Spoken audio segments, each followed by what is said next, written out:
Shalom dan selamat pagi anak-anak kelas 9 SMP Metodis.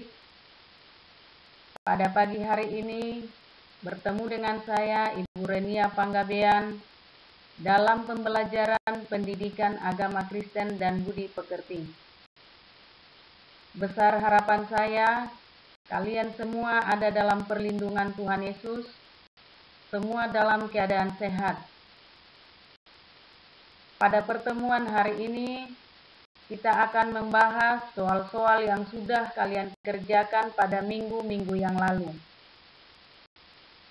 Ibu berharap kalian bisa melihat jawaban dan memperbaiki jawaban yang salah. Kita akan membahas soal nomor 1. Jelaskan arti mengampuni. Mengampuni berasal dari kata ampun. Dalam Kamus Besar Bahasa Indonesia, kata ampun berarti pembebasan dari tuntutan karena melakukan kesalahan atau kekeliruan. Mengampuni berarti tindakan memberi maaf kepada orang lain karena salah atau karena keliru, serta tidak mengungkitnya di kemudian hari. Atau mengampuni dapat kita artikan memaafkan orang yang bersalah dan mendoakannya, membebaskan orang lain dari rasa bersalah, serta membuang rasa benci. Soal nomor 2. Sebutkan 2 jenis sakramen dalam gereja Protestan. Sakramen dalam gereja Protestan yaitu 1. Sakramen baptisan kudus. Sakramen yang kedua adalah perjamuan kudus. Soal nomor 3. Jelaskan arti baptisan. Kata baptisan berasal dari bahasa Yunani, yaitu baptizo, yang berarti menenggelamkan. Inti dari istilah baptizo itu sendiri bukan pada metode pelaksanaan pembaptisan, yaitu pembaptisan percik dan selam, tetapi pada proses yang dihasilkan oleh pembaptisan itu. Baptisan merupakan tanda pertobatan manusia yang ingin masuk ke dalam hidup baru di dalam Yesus Kristus. Soal nomor 4. Jelaskan sikap mengampuni sesama sesuai teladan Yesus Kristus dalam kehidupan sehari-hari. Kita akan belajar dari yang pertama, perumpamaan anak yang hilang. Di dalam perumpamaan tersebut dijelaskan bahwa Allah mengampuni manusia dan menerima manusia berdosa. Yang kedua, ketika Yesus disalibkan, Yesus berdoa, "Ya Bapa, ampunilah mereka, sebab mereka tidak tahu apa yang mereka perbuat."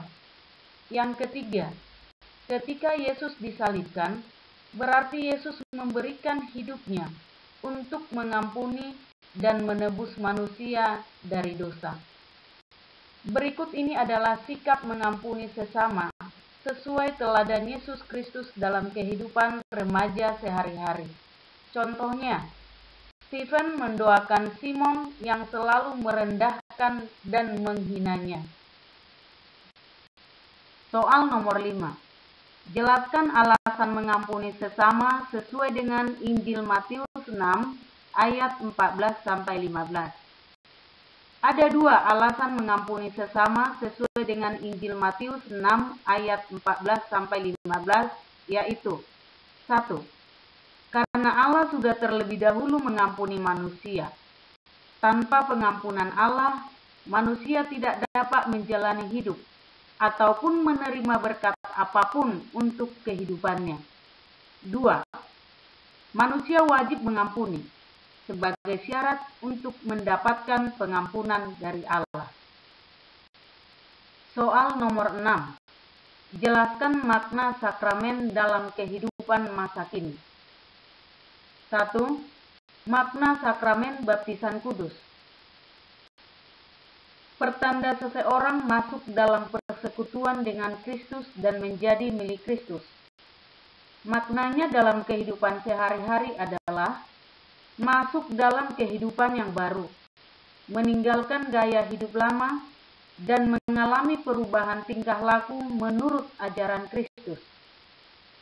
2. Makna sakramen perjamuan kudus ada 2. Yang pertama, roti melambangkan tubuh Kristus, mengingat dan mengenang tubuh Yesus yang disalibkan. 2. Anggur melambangkan darah Kristus yang ditumpahkan untuk menyucikan dosa-dosa manusia. Soal nomor 7. Sebutkan sikap Yusuf yang harus diteladani dalam hidup sehari-hari. Yusuf adalah seorang tokoh Alkitab yang memberikan teladan bagi kehidupan orang percaya. Dapat kita baca di dalam Kejadian pasal 37 sampai 45. Ketika Yusuf dibenci oleh saudara-saudaranya, Yusuf tidak membalas dengan kebencian. Ketika Yusuf dijual sebagai budak di Mesir, Yusuf sangat menderita akibat perbuatan saudaranya. Namun Yusuf tetap memaafkan mereka. Bahkan Yusuf tidak dendam, malah sebaliknya.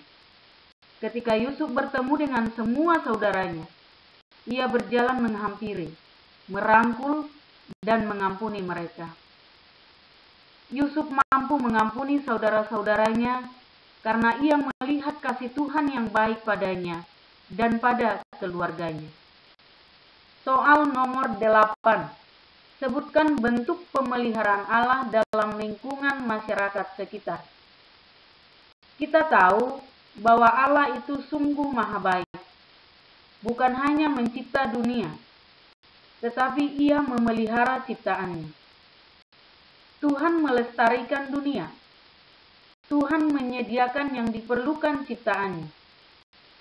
Demikian pula Allah memelihara lingkungan masyarakat sekitar kita dan seluruh rakyat Indonesia tercinta. Allah memelihara rakyat Indonesia dalam hal persatuan dan kesatuan dan memberikan kekayaan alam yang luar biasa. Soal nomor 9. Tuliskan isi kitab Kejadian 1 ayat 28. Isi kitab Kejadian 1 ayat 28 berbunyi demikian. Allah memberkati mereka. Lalu Allah berfirman kepada mereka, beranak cuculah dan bertambah banyak. Penuhilah bumi dan taklukkanlah itu. Berkuasalah atas ikan-ikan di laut dan burung-burung di udara dan atas segala binatang yang merayap di bumi. Arti pernyataan ini adalah bahwa manusia bertugas untuk menjaga, memelihara, dan melestarikan alam semesta.